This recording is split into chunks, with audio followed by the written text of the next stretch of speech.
Donald Trump has a Fox News presidency defined by propaganda, fear-mongering, and bad makeup. Just take a look at the people surrounding him in his administration, former hosts who he excuses when they screw up and create scandals because ultimately he doesn't care about their incompetence when he can mask it with some PR spin. Just take a look at Donald Trump's trade war, maybe the most idiotic decision of his presidency.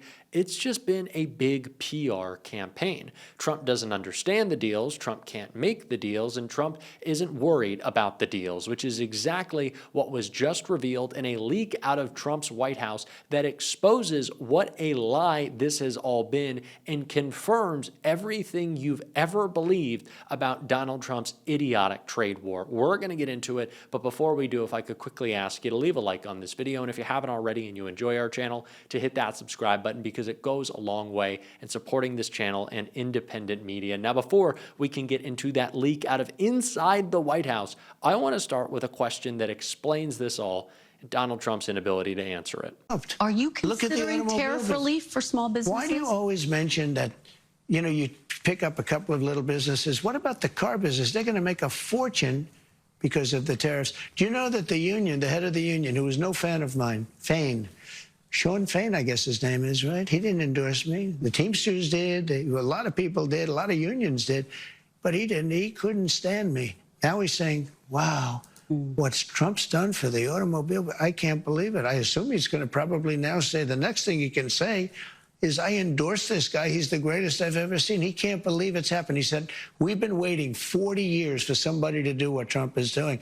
So why don't you mention the big car industry instead of mentioning somebody that's doing strollers?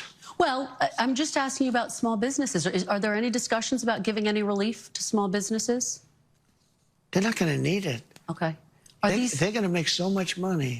So why doesn't Donald Trump care how small businesses are affected by his idiotic trade war? Small businesses are the backbone of our economy. Any business or economic genius that Donald Trump claims to be would understand that. He would understand the imposition he is putting on small business owners and the employees that make up the middle class of America.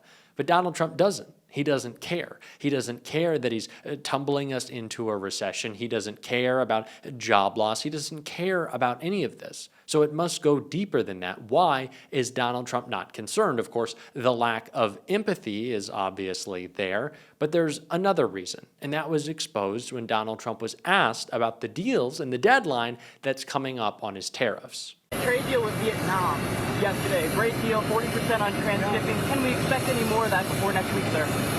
So we have a couple of other deals, but my inclination is to send a letter out and saying what tariff they're going to be paying. It's just much easier. We have, far more than 170 countries. And how many deals can you make? And you can make good deals, but they're very much more complicated. I'd rather, and I've been like this from the beginning, I'd rather send out a letter saying this is what you're going to pay to do business in the United States. And I think it'll be well received. I think it's just so many countries.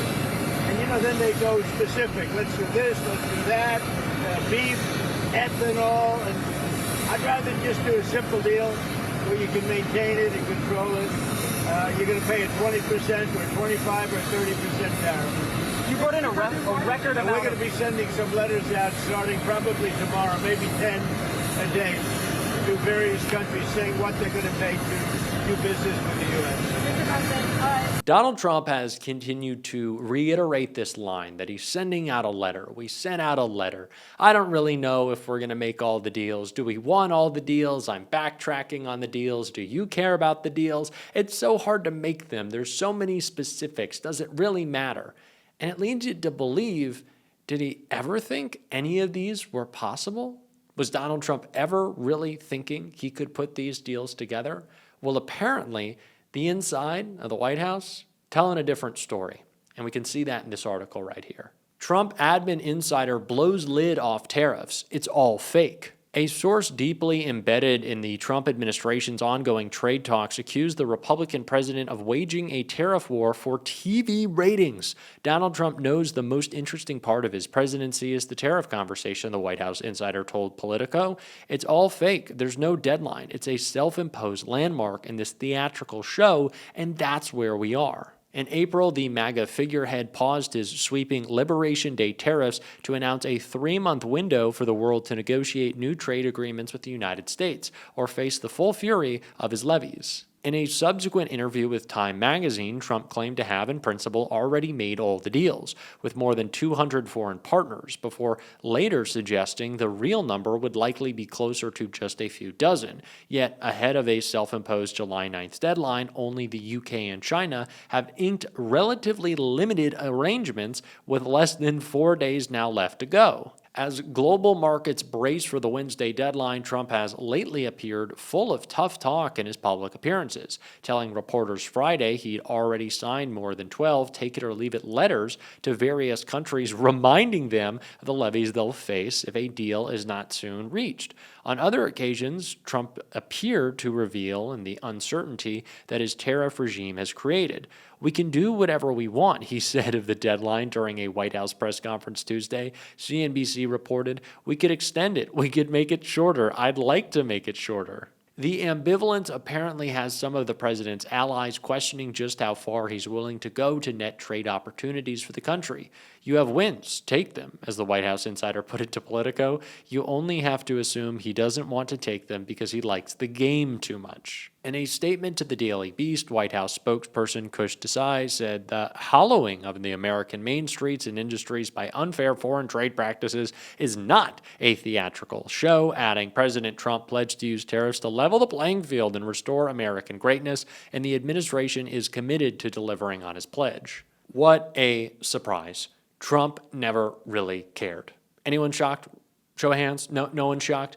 Donald Trump is willing to destroy the middle class. He's willing to destroy small businesses, give carve-outs to billionaires who don't have to worry about this, giant corporations shrugging it off, tanking the stock market, ripping apart your 401k, your retirement plan, while his buddies, insider trade buddies, and business buddies, and Congress buddies in his family. Oh yes, all of this is a surprise to you? No, I don't think so, because you're actually paying attention. This is Donald Trump's plan, to just put on a show, and it is costing us all. And Senator Adam Schiff pointed that all out right here. We, would appear, are part of the most selfish. And I'm fed up with it. I'm fed up with it. What happened to any sense of responsibility in this generation? What happened to love of country? Can we love our country and impoverish it? Can we love our children and grandchildren if we take from them only to give to ourselves? In this bill, we borrowed trillions from our kids. And for what? So the rich can have a bigger boat? So corporate CEOs can have more money? So a company can buy back more of its stock? So we can be richer than our neighbor while his neighbor has no home at all? The test of our progress, Franklin Roosevelt said in 1937, is not whether we add more to the abundance of those who have much. It is whether we provide enough for those who have too little. Last week, a landscaper in Los Angeles was tackled to the ground because he was undocumented. He's the father of 3 Marines. 3 Marines. When one of those Marines was finally able to speak to his father after his detention, he had one ask of his son: please go back to the work site and finish the job. That was his ask. That is the work ethic that has made this country great, not the ethic that brought him to the ground. Raising 3 Marines, that is the patriotism that has made this country great, not the rancor that beat him while he lay there.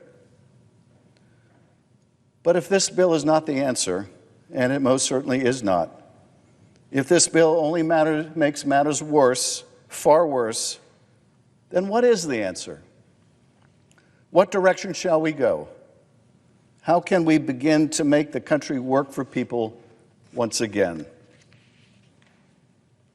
Well, we can give instead of take. We can build instead of tear down. We can recapture once again the sense of possibility in this country. If Eisenhower was part of the generation that won the war and built the roads and highways, let us be the generation that wins the peace by creating the next giant boom in housing in America, making the investment necessary, tapping into the great potential of the government and industry working together, breaking down each obstacle in the way, millions and millions of new homes that my children can afford and your children. Let us build new hospitals instead of closing them down, and in so doing, bring the cost of health care down with them.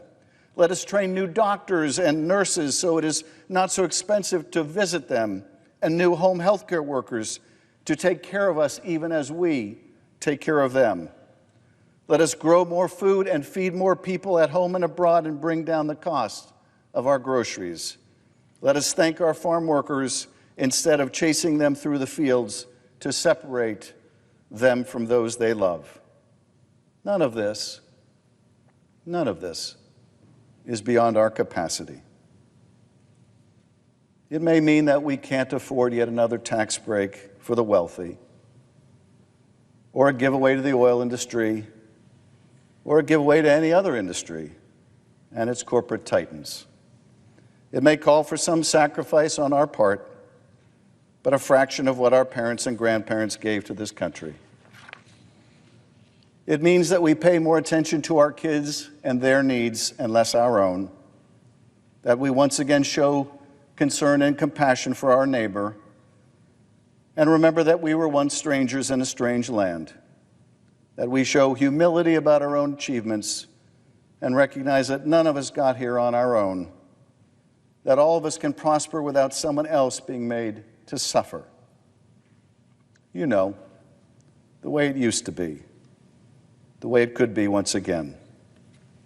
Madam President, I yield back. I don't even know how to move forward with this information that Donald Trump is just putting on a show with his tariffs. Of course, it's not a surprise, but as we always say, we're never surprised, we're always disgusted, though. He is a joke, and he has made a joke out of us for ratings. The thing he is ultimately always obsessed with, crowd size and audience, Donald Trump cares more about than being the president. Just sit with that one. Terrible. And we're going to keep calling it out on this show. And if you want to support that, as always, you can hit that subscribe button, leave a like on this video. And if you stuck around to the end, you can drop a blue heart in the comments. And until next time, I'll see you soon.